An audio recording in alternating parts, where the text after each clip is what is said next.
Futebol das Arábias, o podcast semanal onde falamos do futebol brasileiro com Leonardo Mataruna e do futebol português com Pedro Correia, passando pela Arabian Gulf League diretamente do Dubai.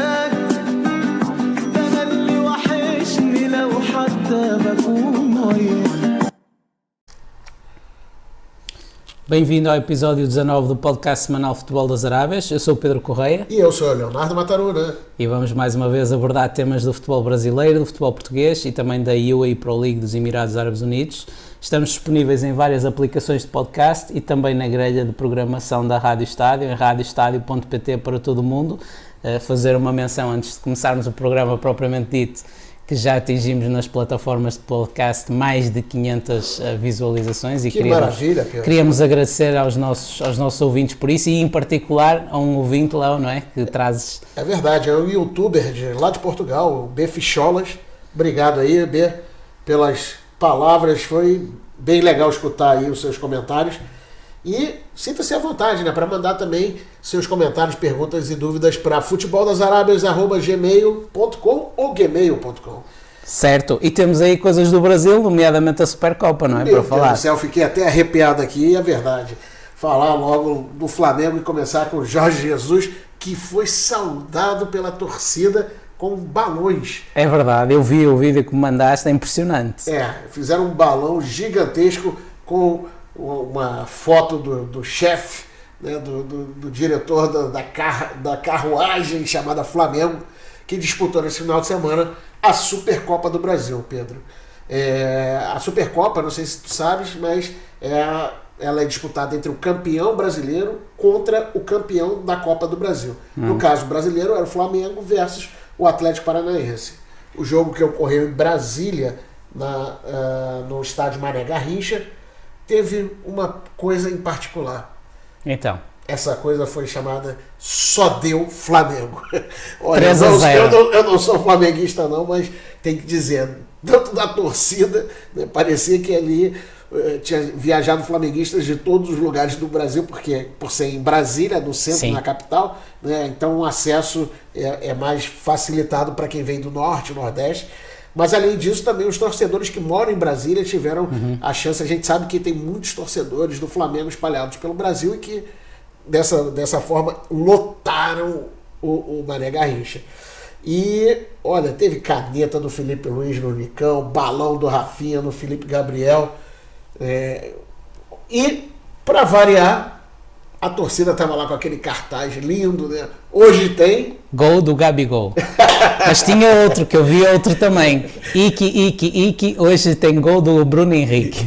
E foi o Bruno Henrique que marcou o primeiro gol com o cruzamento do Gabigol e de cabeça colocou a bola dentro da rede, fazendo o Flamengo 1-0. Mas Gabigol não deixou para trás. Foi lá, fez o segundo gol numa roubada de bola na saída do Atlético. Muito sagazmente foi lá, driblou o goleiro e botou a bola também para dentro.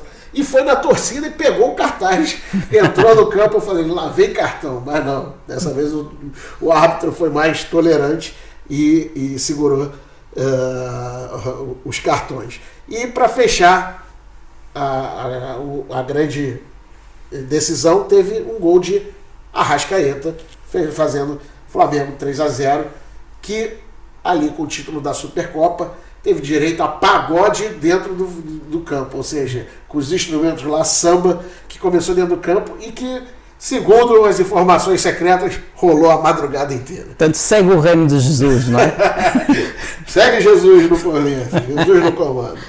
E o Flamengo ainda tem chance de mais um título na próxima semana. No próximo final de semana tem a final da Taça Guanabara contra o Boa Vista. O Boa Vista que empatou com Volta Redonda no final de semana, ganha assim o direito de fazer a disputa dessa primeira rodada do Campeonato Carioca, que, olha, com base nas expectativas de resultados, vai dar Flamengo novamente. Isso dizem os grandes estatísticos. E o Madureira, como é que tem estado, Léo? Não fala do Madureira. O Madureira tá com um pouco de dificuldade, isso aí. Ficou bastante para trás, né? Mas vamos ver agora. Vamos dar torcendo para os times pequenos, vamos apostar então no Boa Vista, mas eu sei que vai ter dificuldade. Por falar em time pequeno, os times pequenos estão dando trabalho durante os campeonatos estaduais. Né? E aí em São Paulo, o Santos pegou a Ferroviária, empatou de 0-0, mas foi assim, sofrido, hein? Sofrido. Todo mundo que espera aí que o Santos sempre faça um bom jogo, porque além de ter o treinador português no comando, tem o Josualdo Ferreira, né? Exatamente. Tem também um elenco novo, mas passou por dificuldades. E aí, falando dos clubes pequenos, no Campeonato Mineiro, o Diego Tardelli voltou para o Atlético Mineiro, entrou com a equipe feminina no campo na reapresentação do time, mas infelizmente o Caldense deu o desgosto da derrota, né? Marcou 2-1 e fechou no Mineiro, no Atlético Mineiro. No Atlético Mineiro. Então foi mesmo um resultado de choque. Mas assim, todos os méritos também vão para o goleiro chamado Alisson, que assim, se não fosse ele, o Caldense tinha tomado pelo menos... É nome de craque do gol, não é? É o nome, exatamente. Ainda no Campeonato Mineiro tivemos Cruzeiro 1, Patrocinense 1. Vale lembrar que o Patrocinense teve o gol marcado por René e que fez uma comemoração um tanto estranha. Tirou a chuteira e simulou como fosse um telemóvel, um celular. Né? E aí saiu falando e logo depois, na sequência, quando botou a chuteira e iniciou o jogo, ele teve um choque com o árbitro. Correndo, atropelou o árbitro, caiu nos dois e falei, opa, será que vem cartão aí? Porque foi uma jogada perigosa. Foi falta e jogada perigosa. Mas não, acabou aí que não rolou o cartão e terminou empatado. Já em Curitiba, o Curitiba perdeu de 3-2 para o Cascavel. E voltando ainda ao Campeonato Paulista, aí sim, tivemos a vitória do Palmeiras por 3-1 no Mirassol. E vale lembrar que foi o primeiro jogo em um campeonato, em um estádio, de grama sintética no estado de São Paulo. Né? Então, e que tal? Olha, correu tudo bem, né? Não houve muita reclamação. Note que eu falei, não houve muita reclamação. Mas houve alguma. Houve alguma. Sempre vai haver, né? Porque existe uma certa diferença entre a grama artificial e a natural. E a principal delas é que poucas pessoas mencionam, mas a radiação que a grama sintética absorve da luz solar é muito grande. E aí, durante a partida, né, quem joga futebol, joga as peladas nos campos de grama artificial, já sentiu que o pé esquenta, né? E o pé esquenta porque, além da radiação solar, o atrito dos pés com o material sintético gera uma energia. E essa energia volta em forma de calor para os pés. Né? E faz com que a performance dos jogadores, principalmente os jogadores profissionais, que qualquer detalhe muda a diferença no resultado, caia um pouco. Mas não foi o caso do Palmeiras, que acabou ganhando de 3-1. Por falar ainda de times pequenos, o Atlético Goianiense ganhou de 3-0 o Goiás. Pedro, o negócio está ficando complicado para os times grandes aí. E era um derby, não é? Era um derby de Goiás, não é? É verdade, é verdade. E aí vamos falar rapidamente no Campeonato Paraibano, onde o Campinense empatou com 13 por 1-1. São Paulo Cristal venceu por 1-0 o Sport da Paraíba. Atlético Paraibano 3, Souza 1 e Nacional 1, Perilima 1. Ainda na região Norte-Nordeste, no Campeonato Maranhense, o Juventude do Maranhão ganhou por 2-1 o Pinheiro. E em Manaus tivemos no Campeonato Amazonense Nacional 5, Princesa 2. Isso eu adoro a região Norte. Originais os nomes, né? Além dos nomes originais, sempre tem gol. Muito gol mesmo. E não todos do Gabigol. Nem todos do Gabigol. Mas a gente não pode deixar também de falar de outros dois grandes scores nesse final de semana. Um no Campeonato Paranaense, onde o Paysandu ganhou por 5-0 o Paragominas. E no Campeonato Mato Grossense, o Cuiabá ganhou por 5-0 também o Araguaia. A gente até brinca assim, pô, era futebol mesmo ou era o pembolinho totó? Como é que é chamado? Totó? Matraquilhos, olha os matraquilhos. Porque é tanto gol, mas isso é importante, principalmente nessas regiões, para atrair os espectadores Sim. ao estádio, né? E por falar em atração de espectadores ao estádio, Pedro, eu queria comentar contigo sobre algumas inovações no futebol. Vamos lá, a isso. E aí, já pensaste que um dia tu estavas a trabalhar, olha aí, já estou quase falando português de Portugal, estavas no trabalho e aí estavas atrasado para ir para a partida. Sim. Quando se deu conta que faltavam 5 minutos, mas que de ônibus, ou seja, de autocarro, tu nunca chegaria lá. E aí, o que fazer? Vai de helicóptero? Não, helicóptero não. Bem, se estiver nas Arábias, às tantas dá, não é? Às tantas dá. Se conhecer um cheque, é capaz de dar.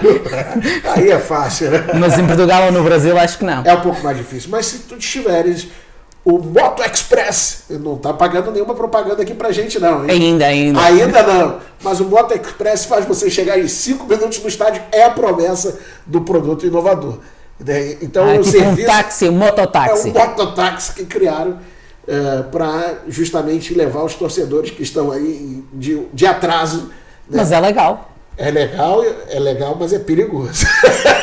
Principalmente no Brasil, que quem conhece lá os entregadores de pizza, entregadores de comida, já viu como que são os mototáxis lá aqui no Recife. Condução agressiva. É, uma condução literalmente agressiva. Mas essa inovação é um pouco curiosa. A segunda inovação que eu quero comentar aqui não aconteceu no Brasil nem em Portugal, muito menos aqui nas Arábias, né? Mas ela vem do Valência. Imagina que você está lá sentado no seu estádio, na sua cadeirinha, vendo o jogo e bateu aquela fome. Mas tu não quer perder nenhum lance do jogo, né? O que você faz? Saca o aplicativo e pede comida. E a comida vem direto no seu assento. O que tu acha aí dessa? Não é má ideia também. Imagina a gente sentado lá no Dragão, vendo o jogo, bateu aquela fome.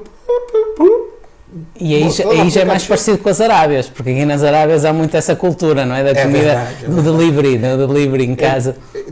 E tem a outra, né? Aqui nas Arábias, por conta do calor, quando alguém vai numa cafeteria ou numa casa de chá, não desce nem do carro, né? Verdade. Então vem o funcionário da casa de chá, vai até o carro. Buzinam e o funcionário vem cá fora. Vem cá fora e pergunta o que o senhor quer, faz o pedido, volta e traz, né? Não, é verdade. Não é um drive-thru, né? Mas é quase um garçom do asfalto, né? Mas é algo interessante. E a terceira inovação que eu achei muito bacana se chama Bebê Mirim. Bebê Mirim. O que é o Bebê Mirim? Imagina que você tem sua família, quer ir ao estádio, mas eu, por exemplo, tenho meu filho que corre para um lado e para o outro, e durante a partida eu gostaria que ele visse a partida, mas ele não quer ver, ele quer brincar, está ali para se divertir, e imagina que a gente tem como uma creche dentro do próprio estádio. No estádio. Outra excelente ideia. E aí podemos botar os miúdos para brincar, e assistir a partida, quando acabar, vai lá e busca os miúdos. E buscá-los outra vez. É boa ideia. Por acaso são boas ideias. São tudo ideias criativas. São ideias criativas. E por falar em criatividade, Pedro, vou também falar da última novidade em relação ao VAR. O VAR, né, no Brasil, sofre uma pressão muito grande dentro dos estádios, né, a gente sabe. Não só a pressão pela mídia, mas a pressão pelos espectadores, né, que ficam lá durante as decisões, gritando muites vezes, xingando muitas vezes o árbitro. É pênalti, não é pênalti. É pênalti, não é pênalti, vai morrer, vai morrer, e aí dá aquele frisson, frio na barriga. Para evitar esse tipo de pressão, a Confederação Brasileira de Futebol está praticamente decidida, ainda não foi oficializado, mas está praticamente decidida, a mover o VAR de dentro dos estádios para a sede da federação, ou seja, de forma remota, todos os jogos que estiverem acontecendo no momento vão transmitir as imagens para uma sala de VAR, onde os árbitros reservas vão estar analisando ao mesmo tempo todas essas decisões que necessitam de um parecer. Certo, Léo, nós estamos a fazer já isso em Portugal, mas a questão que eu te queria colocar é, mas o árbitro, normalmente em Portugal, o árbitro tem um ecrã no jogo, tem um ecrã perto, e esse ecrã vai existir ou vai ser tudo remoto, vai ser tudo da central na federação? Olha, Pedro, isso ainda não foi anunciado, né?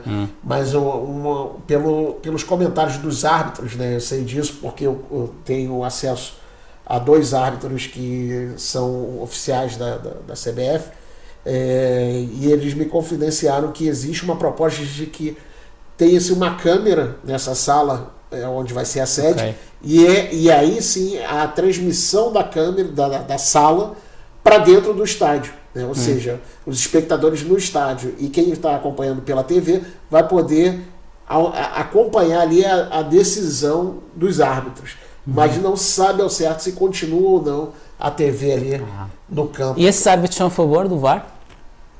Olha, eu prefiro não falar sobre isso. Já percebi. Senão os meus amigos podem estar... Não vão ter problemas. Já percebi. Muito bem. Então vamos continuar na arbitragem.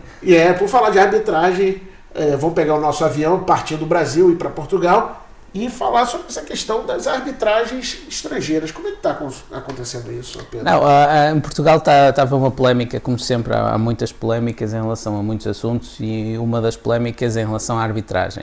O VAR tem estado envolvido em polémica e na sequência do clássico da semana passada entre Porto e Benfica, o Benfica veio sugerir que houvessem árbitros estrangeiros até ao fim da época, tanto nos jogos do Benfica como nos jogos do Porto, porque as equipas estão muito perto a lutar pelo título. Eu concordo com a ideia, mas não pelas mesmas razões. Acho que o Benfica, na minha interpretação, fez isso para criar pressão sobre os árbitros, como o Porto também tem feito de várias outras maneiras. Pronto, estão no fundo a lutar pelos seus próprios interesses. Eu vejo isto numa perspectiva diferente. Lutar pelos interesses dos árbitros, que ninguém se lembra, que os árbitros são seres humanos, não é? Têm família, têm esposas, têm filhos, têm mães, têm pais, e eu não consigo entender nesta altura do campeonato como é que um árbitro consegue ter capacidade para arbitrar um jogo em Portugal, dada a pressão que sofre.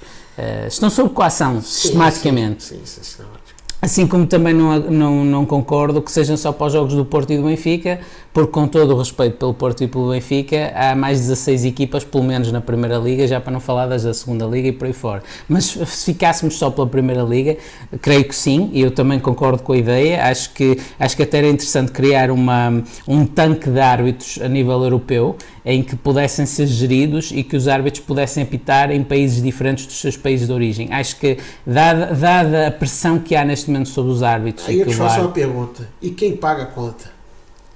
O dinheiro que o futebol gera, Léo, se não tem... Aliás, fala-se tanto dos árbitros que eu não sei como é que os árbitros não são os verdadeiros milionários do futebol.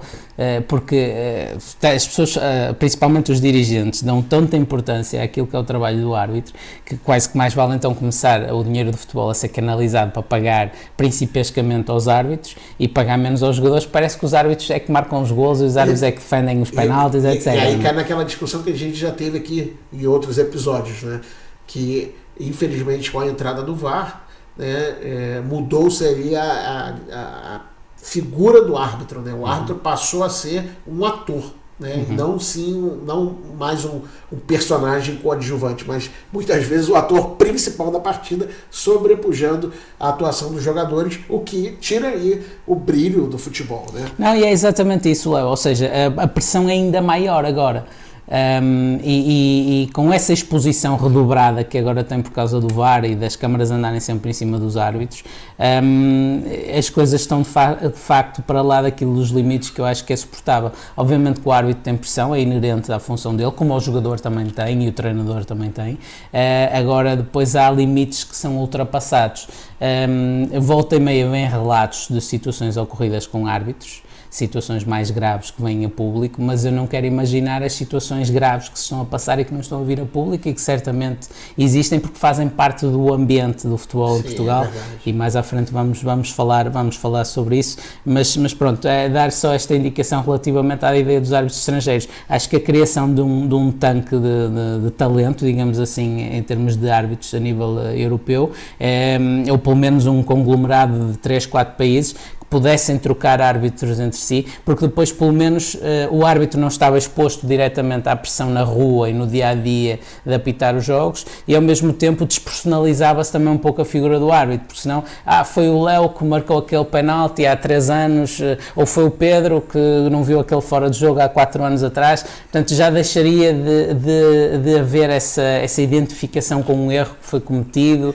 E uma outra questão, né? Se a gente falar de Portugal, Portugal está muito próximo aos outros países, né? Isso não é um ato que dificulta a mobilidade dos árbitros. Sim, troca, né? Com a Espanha, não é? Exato, pode ter uma troca ali muito próxima com a Espanha, mas com qualquer outro país dentro da Europa, isso se torna uma questão muito fácil, né? A gente tem dentro do Brasil, o Brasil do tamanho que é, da dimensão que é, né? Os árbitros rodando de norte a nordeste, né? Evitando justamente isso que você está colocando, né? Uma ligação muito direta entre o efeito, o resultado da arbitragem e a má imagem gerada em relação ao árbitro, expondo a sua vida, expondo a sua segurança, né? É isso que estás a falar, pronto, em relação a Portugal isso é ainda pior, porque para além de sermos já um país pequeno, a maioria dos árbitros de primeira linha pertencem ao Porto ou a Lisboa. Ou seja, estão concentrados naquelas áreas urbanas. Ou seja, e os grandes candidatos ao título, porque é aí que se faz mais barulho, digamos assim, são o Porto e o Benfica. Seja aqui uma disputa, repara, depois há um árbitro do Porto a apitar um Porto-Benfica. É complicado, um árbitro de Lisboa a apitar um Benfica-Porto. É muito complicado. É muito complicado. E o ambiente neste momento não seria complicado se toda a gente se respeitasse. E volto a dizer, vamos a isso mais tarde. Mas tendo em conta o ambiente que se vive atualmente, eu acho que é uma excelente ideia, mas não no sentido do Benfica. Acho que é uma excelente ideia para todos. E principalmente para defender os árbitros. E uma pergunta, Pedro, você tem conhecimento se há um fomento de incentivo para que venham árbitros, pessoas que queiram surgir na arbitragem, venham do interior, venham de outras regiões fora do eixo Porto-Lisboa? Desconheço se há incentivos especiais para isso, mas olho para o fenómeno um pouco como para a sociedade em geral, ou seja, o litoral prevalece e os grandes centros urbanos prevalecem onde está a maior parte da população concentrada, portanto é natural que haja uma maior base de recrutamento para o árbitro.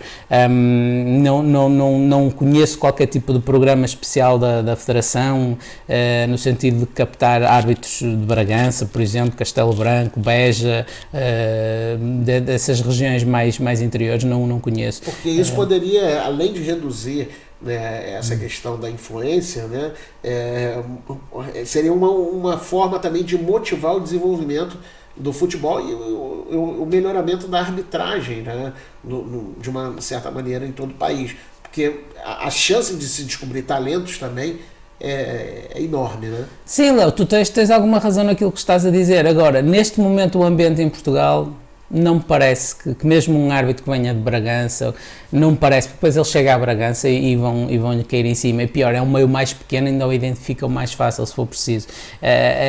O ambiente não está de facto propício e parece-me que era uma boa solução, de facto, pensar-se nisto a sério, mas para todos os jogos da primeira divisão, porque a luta do Aves para fugir à descida da divisão e do Portimonense e do Passos Ferreira por aí fora é tão digna de respeito como a luta do Porto e Benfica para chegarem ao título, pelo menos na minha maneira de ver.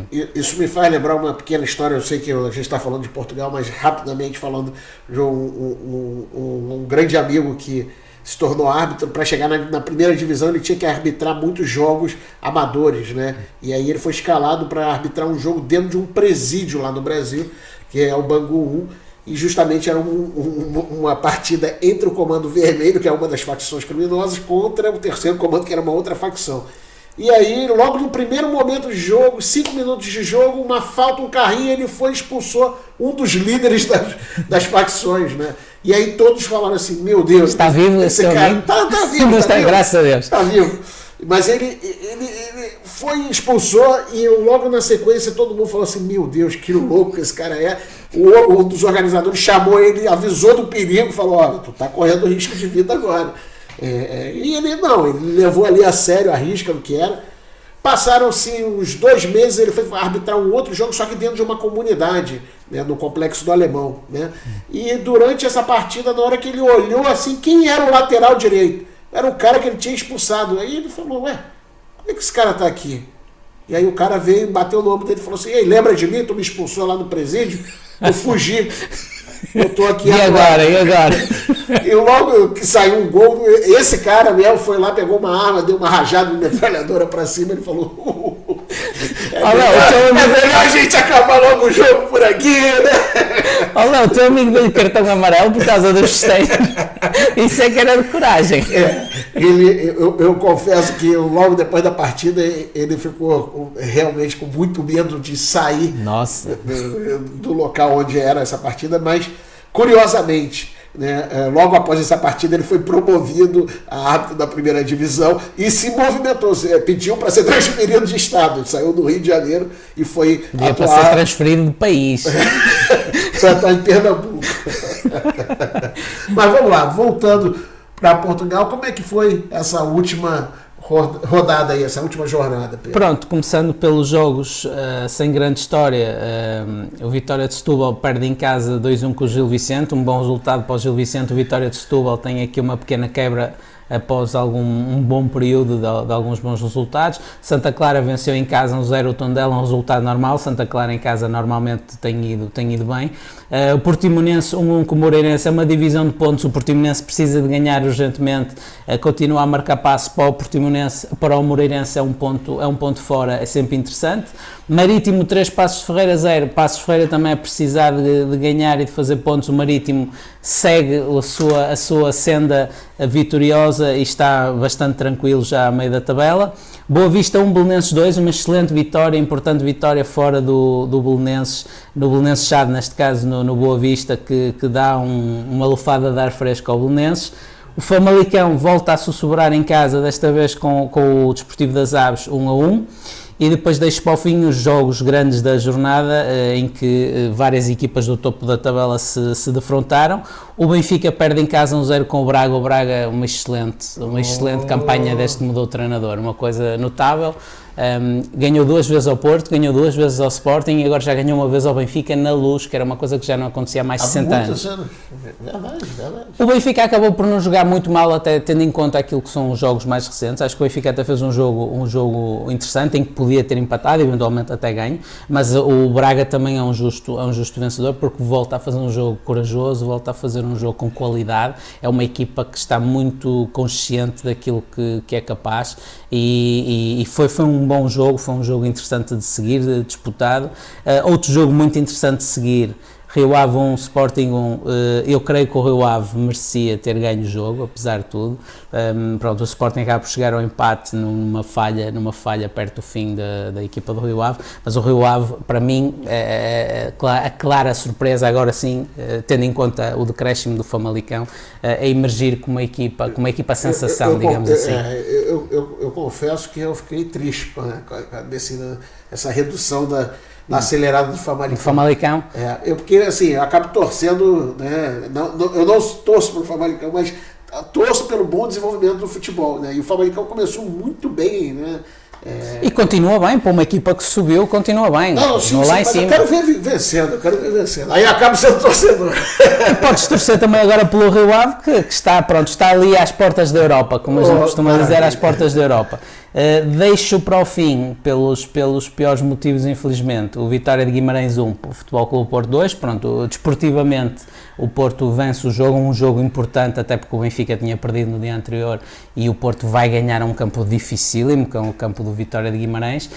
Encurta a distância agora para 1 ponto, portanto o Benfica está 1 ponto à frente na liderança, o Porto já está ali mesmo pertinho, mas pronto, o jogo fica marcado pela substituição do Marega ao minuto 70 por ter sido vítima de insultos racistas, que foi uma situação grave, que é uma situação que não é única, nem é a primeira vez que acontece, e é uma situação que para mim, eu gosto de olhar mais para a floresta do que para a árvore. A situação em si é muito grave, o jogador para mim teve uma postura muito boa ao ter saído. Lamento que o árbitro não tenha seguido, pelo menos aparentemente não seguiu o protocolo da UEFA, porque senão também tinha solidarizado um pouco com a postura do jogador. Pedro, como é que é essa questão do protocolo da UEFA? Que, para quem nos escuta no Brasil, ter uma noção dos passos, né, dos 3 passos necessários para se evitar aí a questão do racismo. Olha, Léo, Portugal não é um país racista, isso acho que é importante dizer. Portugal é um país que recebe bem toda a gente e não é um país racista e também não me parece, e isto agora já é uma opinião mais pessoal ainda, que Guimarães ou que o Vitória de Guimarães seja uma cidade ou um clube racista. Agora, temos pessoas que são racistas em Portugal ou pessoas que têm comportamentos racistas. Né? Em todo o mundo. Isto para ir de encontrar a tua pergunta. A UEFA cria esse protocolo porque os fenómenos de racismo têm vindo a aparecer um pouco por todo o lado, infelizmente. São os tempos que vivemos, por razões diversas. Infelizmente, é um tipo de postura, não existe, não é a cor da pele, a origem das pessoas que vai determinar o que as pessoas são, né? Sim. O mais interessante de tudo é que ninguém é igual a ninguém, né? Sabes que eu falo sempre para um amigo assim, eu trabalhei durante algum tempo dando aula de esporte dentro do hospital psiquiátrico, né? Então uma vez um louco me perguntou assim, falou assim, professor, o senhor sabia que o senhor é maluco também? Eu falei assim, eu sou maluco também. Ele falou assim, todos nós somos malucos, né? Todos nós vivemos os nossos mundos, os nossos princípios. O único problema é que algumas pessoas querem colocar suas maluquices para fora e ou são reprimidas pela sociedade ou colocam de forma muito mais agressiva e agredem a sociedade. Isso me fez pensar em um paciente de 19 anos, mas me fez pensar, eu falei, pô, de uma certa maneira o cara não está errado não, né? Todos nós somos diferentes. É verdade. Mas temos que pensar que para viver em sociedade temos que respeitar essas diferenças. Pois, e é precisamente aí que está o problema. Eu acho que o futebol é um espelho da sociedade, neste caso um espelho amplificado da sociedade, e de forma que tudo aquilo que anda um pouco ou óbvio ou mais subliminar na sociedade acaba por se manifestar no futebol. É um bom palco. No mau sentido, é um bom palco para se manifestarem essas coisas, nomeadamente o racismo. Volto a dizer, é uma doença da sociedade, não é uma doença do futebol em particular, nem é um fenómeno que só exista no futebol. Porque agora, nas últimas horas, dada a emoção da situação, e volto a dizer, para mim é exemplar a atitude do jogador, no sentido positivo, porque se o jogador não tivesse feito aquilo, iam haver uns comentários, iam haver umas multas, iam haver assim que também não estou a ver até que ponto é que vai muito além disso, conhecendo as instituições que me conheço, não sei até que ponto isto vai muito além disso, mas ia haver da parte de toda a gente um en passant.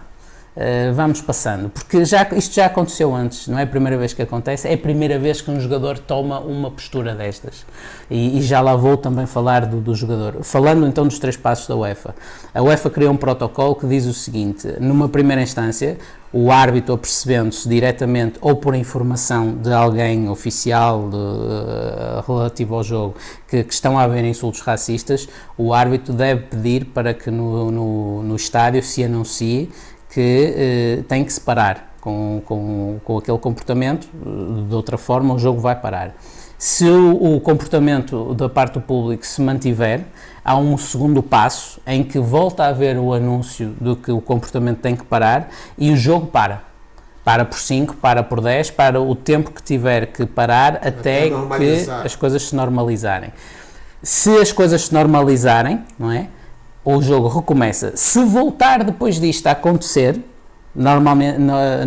novamente incidentes, o árbitro pode dar o jogo por encerrado de imediato e depois as coisas seguirão os trâmites normais da legislação. Deixa-me também dizer, porque nós temos gente a ouvir-nos no Brasil que provavelmente não está identificada com o que se passou. O que se passou foi isto: o jogo entre o Vitória de Guimarães e o Futebol Clube do Porto.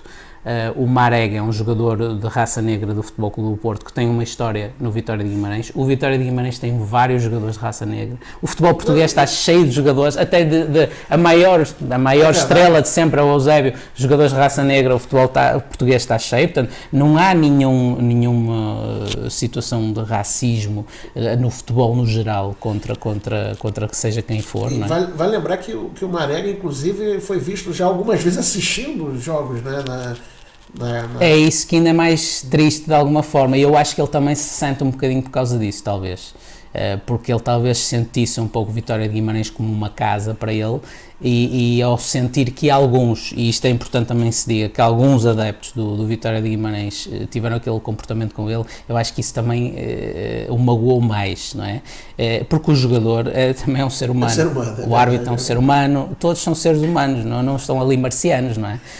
E é um bocado complicado, por muito que tenhamos a capacidade de nos abstrairmos, é um bocado complicado estarmos constantemente a ser insultados, e ainda para mais com este teor de insultos, não é? Porque há outros que acontecem com regularidade, nomeadamente às vezes quando os guarda-redes, os goleiros, vão a bater o tiro de meta, não é? Sim, o tiro pontapé de baliza, o tiro de meta. Como que é no Portugal? Pontapé de baliza. Pontapé de baliza, olha. Tiro de meta, não é? Às vezes também há cânticos no sentido das mães dos guarda-redes. E isso também é grave. Porque isso é muito grave. O que eu acho que isto tem tudo a ver é com falta de respeito. Isto, no fundo, é tudo uma falta de respeito, que se manifesta ou com racismo, ou com insultos, ou com olhar para o adversário como um inimigo e não como um adversário. E aqui os clubes, e principalmente os clubes grandes, e principalmente quem trabalha nos departamentos de comunicação dos clubes grandes, para mim, não são os culpados foram as pessoas que tiveram estes atos, mas têm uma responsabilidade muito grande no clima que se está a viver de ódio, de ódio, que depois se manifesta com racismos, com insultos, com tudo aquilo que não faz parte do desporto, mas está a entrar pelo desporto adentro. Pronto, e para falar do Marega, o Marega, pelos vistos, já durante o aquecimento estava a ser insultado. O jogo seguiu normalmente. O Marega joga pelo Porto, tem uma história com o Vitória de Guimarães. O jogo desenrola-se normalmente, o Porto faz 1-0, o Vitória de Guimarães empata. Não é totalmente perceptível o que é que está a acontecer para quem está, pelo menos para mim, para quem estava a ouvir, só depois é que se consegue voltar a fita atrás e perceber o desenrolar dos acontecimentos, porque o Marega faz o 2-1 para o Porto ao minuto 60 e festeja de uma maneira estranha, de facto, até tendo em conta que ele tinha um histórico com o Vitória de Guimarães. Ele aponta assim para o braço. E na altura não dá para perceber bem porque é que ele está a fazer aquilo, e corre não na direção das claques, mas corre na direção de uma bancada de Vitória de Guimarães, onde chovem logo cadeiras, etc. Pronto, foi logo uma confusão armada ali. E na altura ainda não é bem perceptível o que é que está a acontecer. Agora, a posterior, já se percebeu bem o que é que... E ele, quando faz aquele gesto, ele está a falar da cor da pele. Ele já está de saco cheio, não é? Digamos assim, e está a falar da cor da pele. Está a fazer um gesto de cor da pele. Ele, inclusive, pega numa cadeira para por cima da cabeça, o árbitro deu-lhe o amarelo na sequência disso. O jogo seguiu. O jogo seguiu, e aí sim é perceptível, durante os minutos seguintes, é perceptível aí claramente que já estão a haver insultos racistas, as pessoas estão a imitar macacos, pronto, e uma panóplia de situações que infelizmente aconteceram e não deviam acontecer, e o jogador depois quer ser substituído. Eu lamento, eu não sei se o árbitro ia interromper ou não, nesta altura, como digo, é tudo muito emocional ainda não se percebeu bem, eu não sei se o árbitro ia interromper o jogo, não é? Porque o protocolo diz que devia, e aí, nesse período em que medeia o golo do Marega, o segundo golo do Porto, e a saída do Marega de campo, é claro que está a haver insultos racistas, e o protocolo diz que tem que se fazer alguma coisa, não é? E eu não sei se o árbitro não foi a tempo, aí não tenho isso claro, mas o que é certo é que o jogador quis sair, e os colegas e mesmo adversários tentaram demovê-lo, tentaram pará-lo, mas o jogador quis sair, e eu acho que o jogador fez bem em sair. Acho que até certo ponto todos deviam ter saído, nem que fosse por 5 ou 10 minutos, todos deviam ter saído fora do campo, em sinal de que ou a palhaçada para ou não há mais circo, não é? Digamos assim.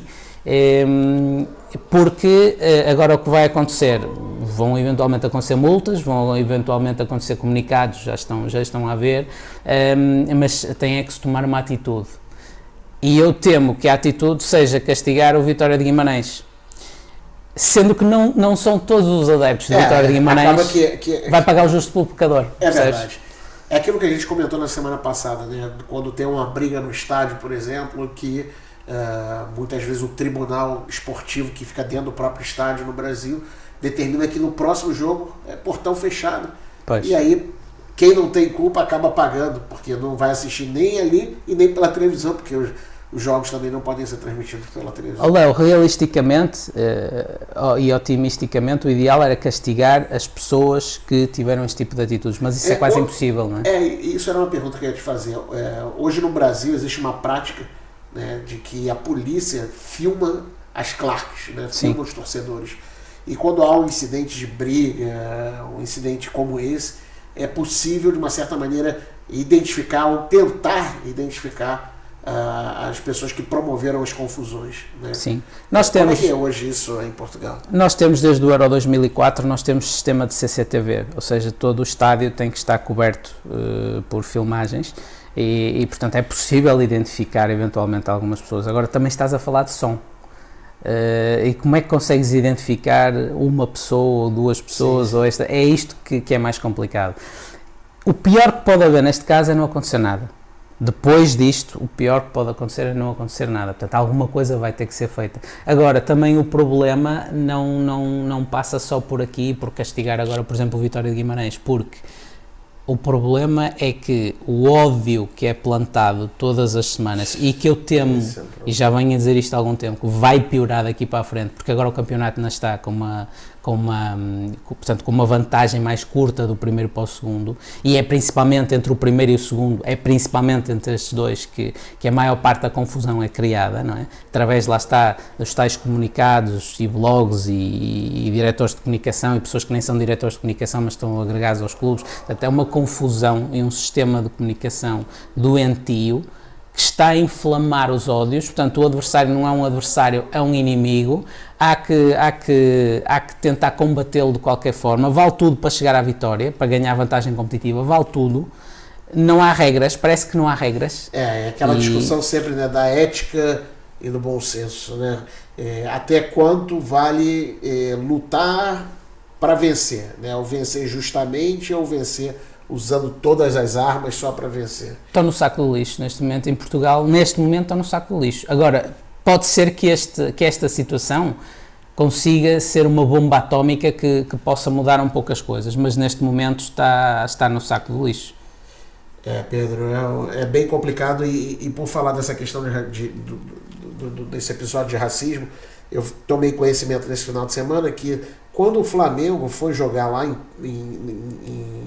contra o River Plate, os torcedores do River Plate também ficaram fazendo atos racistas, né, imitando macaco, xingando os torcedores brasileiros. E aí tem um vídeo que estava circulando na internet que é justamente, né, dois argentinos em cima de um telhado de um restaurante, uma casa, gritando e insultando, né, até que um torcedor negro do Flamengo sobe no telhado e segura, e aí? Cadê o macaco agora, né? E aí vai para as vias de fato e aí começa a chorar pedindo perdão. É aquela questão, né? Não faça algo que você não gostaria que fosse feito contra você, né? Uma violência que acabou gerando outra violência. Só ilustrei isso, sim, porque é um vídeo que está viralizando nas redes sociais. Eu lembro disso.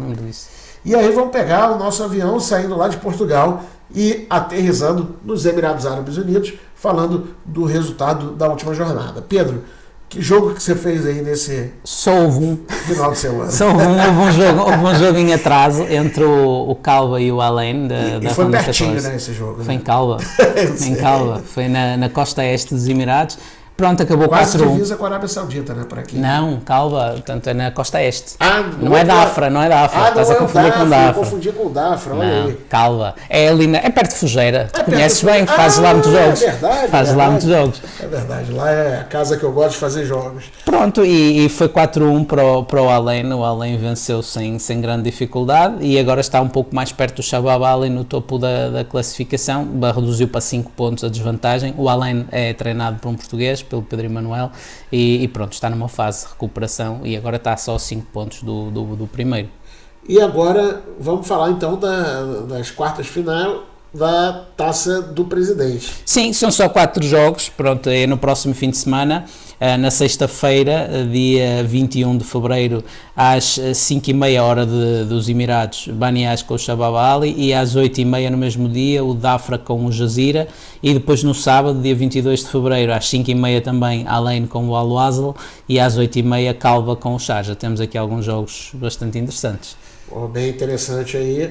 E vamos, palpites aí, Pedro, para a próxima semana. Olha, Banias Shabab Ali, eu diria Shabab Ali. Dafra com Jazeera, Al-Ain com o Al-Wazl, ainda que eu gosto do Al-Wazl, acho que o Al-Ain tem mais hipóteses, e Calva com o Sharjah.